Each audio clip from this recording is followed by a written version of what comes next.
Hi friends! ఈరోజు మేము చాలా టేస్టీగా ఉండే ఎల్లిపాయ కారం చేయబోతున్నాం. ఈ రెసిపీని అస్సలు మిస్ అవ్వద్దు.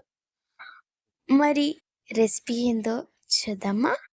ముందుగా రోటిలో ఎల్లిపాయలను కచ్చపచ్చగా దంచుకోవాలి.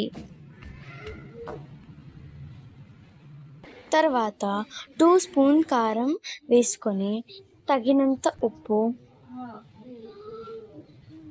1 స్పూన్ ధనియాల పొడి వేసి బాగా దంచుకోవాలి.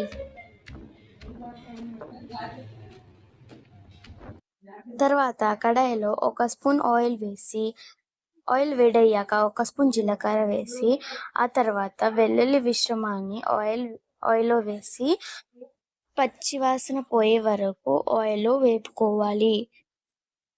అంతే, వెల్లుల్లి కారం రెడీ. వేడి వేడి అన్నంలో తింటే చాలా టేస్టీగా ఉంటుంది. Thank you for watching.